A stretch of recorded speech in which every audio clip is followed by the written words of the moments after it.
एक कार किसी दूरी के आधे भाग को, क्लियर है ना, आधे भाग को 40 किलोमीटर पर आवर एवं शेष भाग को 60 किलोमीटर पर आवर की चाल से, है ना, यानी एक को 40 किलोमीटर प्रति घंटे की और दूसरे को 60 किलोमीटर प्रति घंटे की चाल से तय करती है। कार की औसत चाल बतानी है, तो किसी का आंसर आया है सर 50 किलोमीटर पर आवर। ठीक है, चेक करते हैं, देखो ध्यान से। और किसी का आंसर 48। अच्छा, किसी का 48 भी आ रहा है, बहुत देखो ध्यान से, किसी का 48 भी आ रहा है। ठीक है, सर इसका 45 चले डन। और किसी का 100 नहीं 45। ये, अच्छा 45 किलोमीटर पर आवर, बहुत बढ़िया। देखो हमारे पास एकदम मतलब गजब गजब के आंसर आए रखे हैं। ठीक है चले, गजब गजब के आंसर हमारे पास आए रखे हैं। ठीक है, चले। एक होता है, इसके लिए मैंने तुम्हें कल फॉर्मेट पढ़ा दिया था, सवाल क्वेश्चन में आज करा रहा हूं, लेकिन पढ़ाया मैंने कल था। हमने एक पॉइंट कराया था, उसमें एवरेज वेलोसिटी में पढ़ा रहे थे हम लोग, औसत वेग में पढ़ा रहे थे कि जब समान दूरी, सही बात है, देखना ध्यान से, समान दूरी यानी समान भाग, दूरी के समान भाग को अलग अलग क्या चाल से तय करे, कोई चीज अलग अलग चाल से तय करे, यानी कोई वस्तु या कोई गाड़ी समान दूरी के टुकड़ों को अलग अलग चाल से तय करे। जैसे मान के चलो ये वाला है, ये डी डिस्टेंस, ये डी, ये डी, ये डी एंड ये डी, अगर देगा तो डिस्प्लेसमेंट के बात में, ठीक है, डी डिस्प्लेसमेंट है। इसको तय करने में इसको v1, इसको v2, इसको v3, इसको v4, इसको v5, अगर यहां डॉट डॉट डॉट करके n पार्टिकल को हम, तो ये क्या हो जाएगा दोस्तों, vn हो जाएगा। क्लियर है ना? और हम लोगों ने v एवरेज पे बात की थी, क्लियर है ना? और v एवरेज, एवरेज बराबर क्या होता है, total displacement upon total time.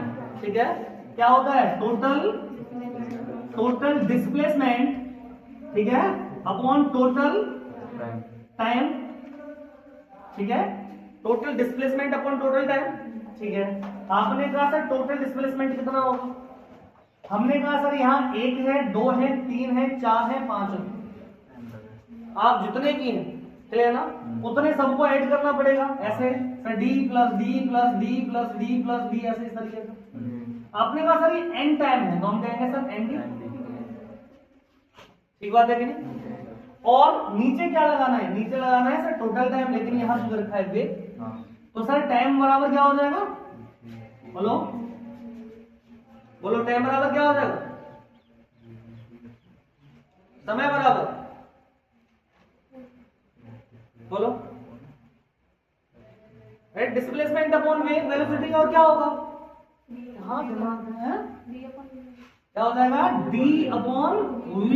तो अगर मैं यहाँ t1 निकालूंगा तो सर d अपॉन, क्योंकि d तो समान है, v1, यहाँ निकालूंगा साफ t2, तो हो जाएगा sir d upon v2। Clear है ना? यहाँ t3 sir d upon v3, यहाँ t4 निकालूं तो सर d अपॉन v4 हो जाएगा, और ऐसे ही यहाँ क्या हो जाएगा, बोलो, tn बराबर है, हाँ, यानी एन डी, जितने ही पार्टिकल बनेंगे एन डी अपॉन क्या आ जाएगा, सही है कि नहीं, डन है, इतनी बात समझ में आ गई।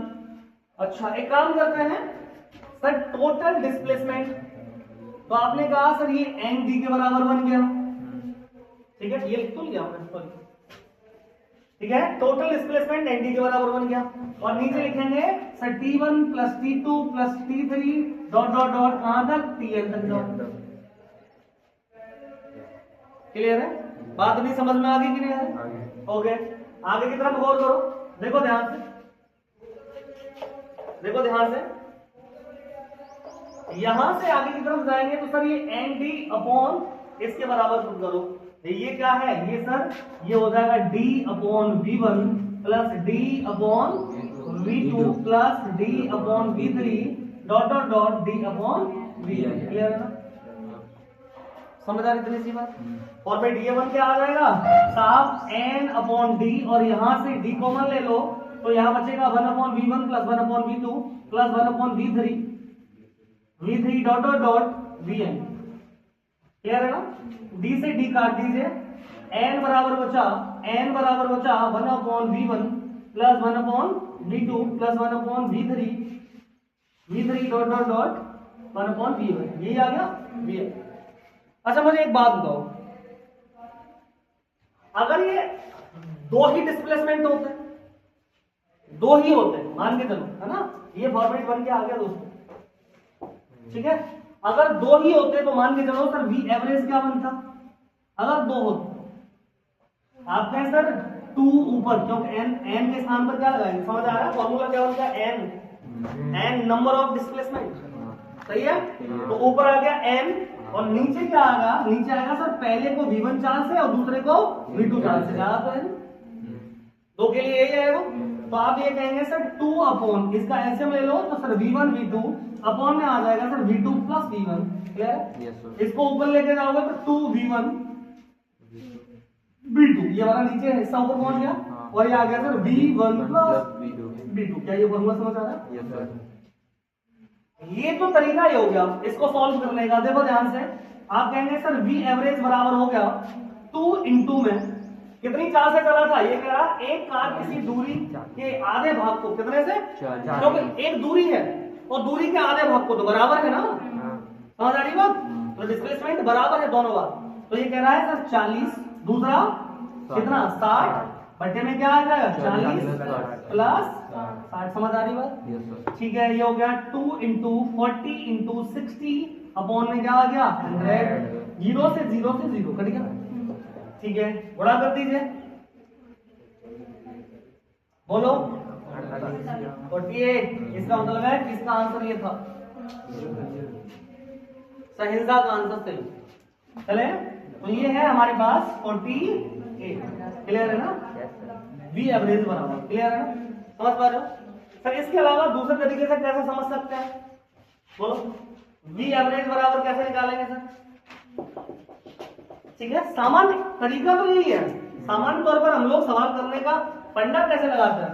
ऐसे लगाते हैं सर, एक काम करो सर, आपको निकालना क्या था? आपको निकालना था एवरेज वेलोसिटी। आपने कहा sir total distance upon total time.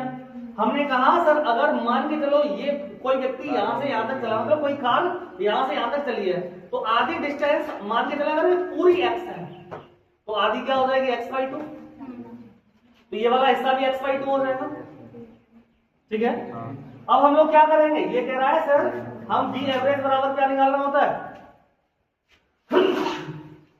v average बराबर क्या लगाना होता है? Total distance upon total time. अच्छा, टाइम और निकाल लो सर, t1 बराबर आप कहें सर ये है डिस्प्लेसमेंट और नीचे क्या है? वेग। कौन सा है? पहला लगा दीजिए आप 40। क्या आ गया? एक्स वाई कितना हो गया दोस्तों? 80। क्लियर ना? क्या इतना टाइम बचा? t1। ऐसे ही t2 निकालो सर, t2 बराबर हो गया x/2। ठीक है, डिस्प्लेसमेंट अपॉन टाइम। और टाइम समझ रहे हो? टाइम कितना लगा है? सॉरी, क्या कर रहे हैं यार हम लोग? टाइम बराबर निकाल रहे, डिस्प्लेसमेंट अपॉन वेलोसिटी। तो वेलोसिटी समझ रहे हो कितनी है? 60। क्लियर है ना? तो t2 बराबर कितना निकल के आएगा दोस्तों? x और ये यहाँ मल्टीप्लाई हो जाएगा 120। अब बस लगा दीजिए, क्या करना है हम लोगों को? देखो ध्यान से, ये सवाल अलग हो रहा है, ठीक है? इसको इस पैटर्न को समझो। ये क्या कह रहा है सर? वी एवरेज बराबर, ठीक है। अब मुझे बताओ टोटल डिस्टेंस कितनी है? x है और टोटल टाइम क्या है? तो आपने कहा t1 प्लस t2 है, तो x अपॉन t1 t2 को ऐड कर दीजिए, तो x प्लस वो x अपॉन 80 प्लस में क्या हो जाएगा? x अपॉन दोस्तों क्या 120। क्लियर है ना? एलसीएम ले लोगे क्या? ले लोगे एलसीएम? देखो ध्यान से, ये हो गया x बटा, ठीक है, यहां से एलसीएम कितना हो गया दोनों को बताओ जैसे? कितना? एलसीएम 120 है? करके देख ले, सीधा सीधा देखो एक बात समझो, आप बड़े नंबर का टेबल पढ़िए, पहाड़ा पढ़ो, बड़े नंबर का पहाड़ा पढ़ना, तो 120 बन जाए 120, यानी 120 एकड़ 120। हाँ। इसका मतलब है अब दोनों नंबर से भाग दे दीजिए, एलसीएम का ये फंडा है। 80 का भाग 120 में जा रहा है, नहीं जा रहा। 120 दूनी सर 240, 80 का भाग 240 में जा रहा है, हाँ। जा रहा है, 3 टाइम्स, क्लियर है ना? तो 240 एलसीएम बनता है, ठीक है। आगे चलो, तो 240 क्लियर है। अब ये बचा, देखो ध्यान से, ये बचा सर 8 3 24, ये बन गया सर 3x, क्लियर है ना? प्लस ये कितना बनेगा 2x, क्लियर है। और देखो जगह भी खत्म हो गई है, कहाँ लिखूं अब मैं इसमें, ठीक है।